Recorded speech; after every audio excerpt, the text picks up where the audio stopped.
শুভ সকাল বন্ধুরা। তো দেখো সকাল সকাল মেথির জলটা খেয়েই সকালটা শুরু হচ্ছে। তো এটা খেতে খুব তিতো, কিন্তু এখন আর তিতো মনে হয় না, রোজই প্রায় খাওয়া হয়। তো খেতে খেতে অভ্যেস হয়ে গেছে। এখানে আমি ছেলের জন্য ওটস বসিয়ে দিয়েছি।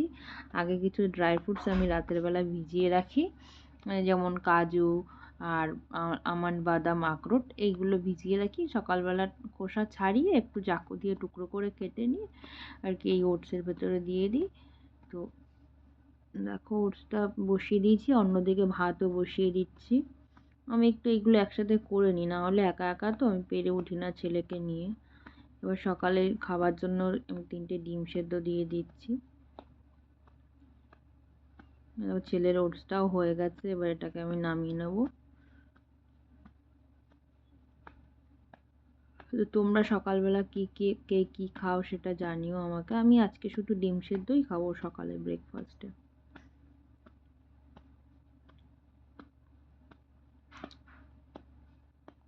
তা আমাদের এখানে না, ওই আমরা যেমন ওখানে যে চালগুলো খাই সাধারণত ভাতের জন্য ইন্ডিয়াতে, সেগুলো সেই চালগুলো এখানে পাওয়া যায় না। এখানে হয় খুব মোটা মোটা চাল পাওয়া যায়, সেগুলো হতে হয়তো 1 ঘন্টা লেগে যায় প্রায়। ওই জন্য আর ওই চালগুলো আনা হয় না। এই যে আমার জন্য একটু চা বানিয়ে নিচ্ছি। আর হ্যাঁ, এখানে কিন্তু মিষ্টি ছাড়া চা, দুধ চা খাচ্ছি ঠিকই, কিন্তু চাটা মিষ্টি ছাড়া, আমি মিষ্টি দিয়ে খাই না। তো এখানে দেখো আজকে পনির রান্না হবে। না, পনির নয়, এটা ছেলের জন্য খিচুড়ি বসাবো। এখানে ছেলের জন্য খিচুড়ির সবজিগুলো সব দিয়ে এই প্রেশার কুকারে দিয়ে চাল ডাল সব ধুয়ে একবারে বসিয়ে দেবো। মানে রান্নাঘরে যখন সকালবেলা আসি আমি, তখন একবারে তাড়াতাড়ি করে সমস্ত কাজগুলো মোটামুটি সেরে নিই। এবার একটু ঘি দিয়ে দেবো।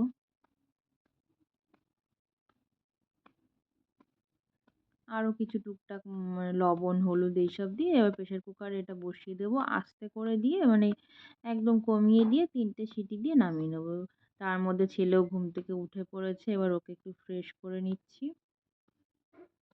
যে ফোনটা দেখে শুধু ফোনের দিকে তাকিয়েই আছে, আর কিছুই বলছে না।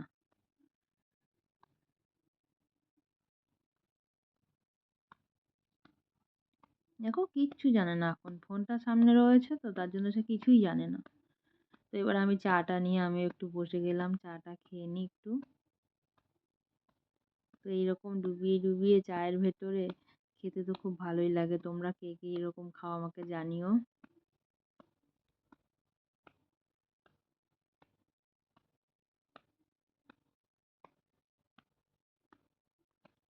তো আজ রান্না হবে পনির।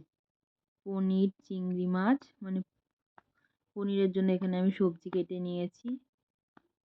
আমি মোটামুটি একটুখানি গুছিয়ে নিই, তারপরে আস্তে আস্তে বাকিটা আস্তে আস্তে করতে থাকি। আমি চিংড়ি মাছ দিয়ে এখানে গাঁঠি দিয়ে রান্না করব। ক্যারিকোর থেকে এই গাঁঠিগুলো এনেছিলাম, অনেক কদিন হয়ে গেছে, সে আর হয়ে ওঠে না খাওয়া। একার জন্য রান্না তো, কারণ ও মাছ খায় না যেহেতু। এই মা, গাঁঠিগুলোতে দেখো কেমন গাছ বেরিয়ে গেছে, কি আর করা যাবে, এখানে পাওয়া যায় এটাই তো দেখতে হবে। এখানে তো আমরা পাচ্ছি এই গাঁঠিগুলো, সেটাই ভাববার বিষয়। তো এগুলোই কেটে নেব, দেখা যাক খাওয়া যায় কিনা, দেখি কেটে কেমন হয়।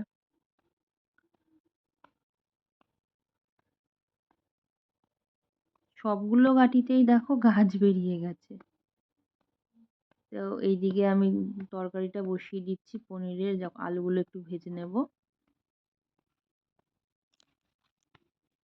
আলু ভাজা হয়ে গেছে, পনিরটা এবার একটু ভেজে নেব।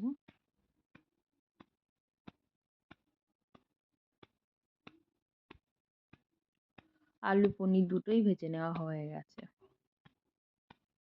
ফোড়নের জন্য এখানে আমি গরম মশলা নিয়ে নিয়েছি, আর এবার একটু টমেটো কুচি দিয়ে দেবো। আমি তো এইরকমভাবে পনিরটা রান্না করি, তোমরা কে কীরকমভাবে রান্না করো আমাকে জানিও। আর এখানে আমি একটু জিরের গুঁড়ো, ধনের গুঁড়ো আর সামান্য একটু লঙ্কার গুঁড়ো আর কাঁচা লঙ্কা চিড়ে দিয়ে আর এটাকে একটু কষিয়ে নিয়েছি, সাথে একটু ক্যাপসিকামও দিয়ে দিয়েছি। আর অল্প তেল দিয়েই করছি রান্নাটা, দেখো ওই জন্য একটু লেগে গেছে। তো এবার আমি একটু গরম জল করে নিয়েছি, গরম জলটা দিয়ে দেবো, কারণ আমি সাধারণত তরকারিতে গরম জলই ব্যবহার করি। গরম জলটা দিলে তরকারিটা বেশ তাড়াতাড়ি ফুটে ওঠে, তরকারির টেস্টটাও একটু ভালো হয়।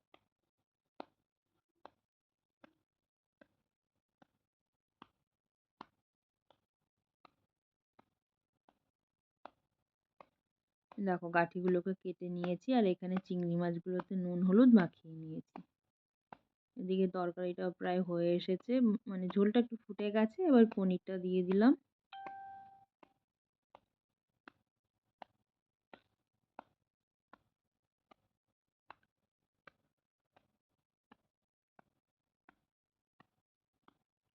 আমাদের পনিরের তরকারিটা একদম রেডি হয়ে গেছে, আমি নামিয়ে নিয়েছি। এবার গাঁঠি কচু দিয়ে চিংড়ি মাছটা রান্না করে নেব। অন্যদিকে আরেকটি কড়াই বসিয়ে দিয়েছি। এবার দেখো আমি রান্না যখন করি সে কি করে রান্নাঘরে আমার কাছে এসে, তার দুষ্টুমির শেষ নেই। এই চেয়ারটাকে যে নিয়ে কি করে সে!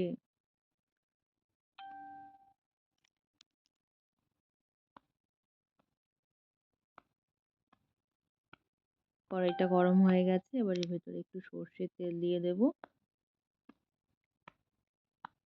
এবার চিংড়ি মাছগুলোকে আমি একটু ভেজে নেব।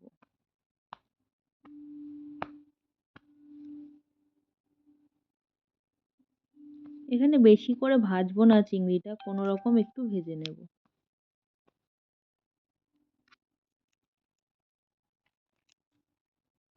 দেখো সে আবার চলে এসেছে। আমার এইখান থেকে মশলার ড্রয়ার থেকে সব মশলাগুলো কৌটোগুলো একে একে বার করবে, ফেলবে। আবার মাঝে মাঝে জায়গা মতো গুছিয়েও রেখে দেয়। চিংড়ি মাছটা ভেজে নেওয়া হয়ে গেছে। এবার সামান্য তেল আছে, ওর ভেতরেই আমি জিরে ফোড়ন দিয়ে দিয়েছি। গাঁঠি কচুগুলোকে এর মধ্যে কোনো মশলা দিইনি, শুধু লবণ হলুদ আর এই কাঁচা লঙ্কা চিড়ে দিয়ে আমি এটাকে একটু কষিয়ে নিচ্ছি।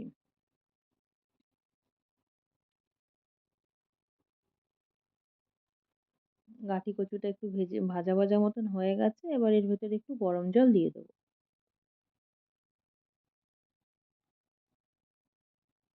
তেলটা অল্প তো ওই জন্য বারবার একটু নেড়ে দিতে হচ্ছে।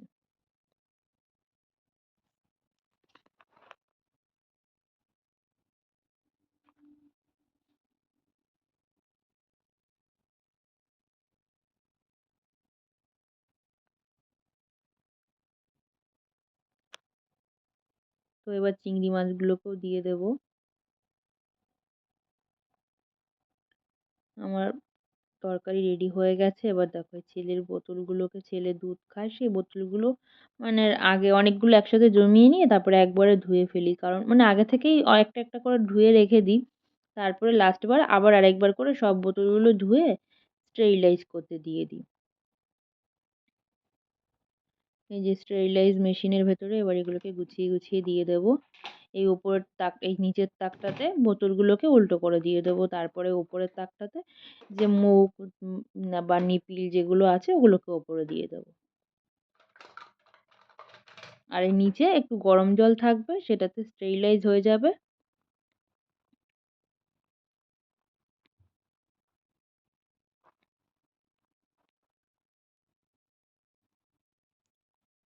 এই যে একটু জল কম আছে তার জন্য এর ভিতরে আমি একটু জল দিয়ে দিচ্ছি। এবার এই সুইচটা অন করে দেবো আর এটা আমি ৩০-৩৫ মিনিট মতো হবে। তারপর একা একাই এটা বন্ধ হয়ে যাবে। এটাকে আর এসে সুইচটা অফ করে বন্ধ করতে হবে না আমাকে। ওপাশে সুইচ দেওয়া নেই, তার জন্য এটা অন হলো না।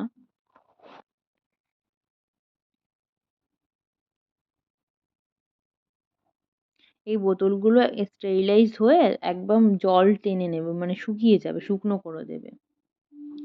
তো দেখো এই এই যে আদা এনেছিলাম এবার, তো আদাগুলোকে আমি খোসা ছাড়িয়ে নিয়েছি। এই টুকরো করে কেটে নিয়ে আমি এগুলোকে কি করি, আমি যতদিন যায় আর কি 10-15 দিন মতো আমি একদম মশলা করবার জন্য আদাগুলোকে বেটে নিই। কারণ বারবার একটু একটু করে আদা বাটার থেকে একবারে করে নেওয়াটাই মনে হয় ভালো হয়। তো আমি এইরকমভাবে করে একটা কাঁচের বোতলে করে ফ্রিজে রেখে দিই। এতে কি অনেক সুবিধা হয় রান্না করার সময়, তাড়াতাড়ি হয়ে যায়। আর দেখো রাতের বেলাতে এইটা আমার ডিউটি, এই যে ১ চামচ মেথি জল আর এখানে ছেলের জন্য কিছু ড্রাই ফ্রুটস, এগুলো আমি ভিজিয়ে রাখি। তো ভিডিওটা কেমন লাগলো তোমরা জানিও। আর সবাইকে জানাই গুড নাইট। টাটা বন্ধুরা।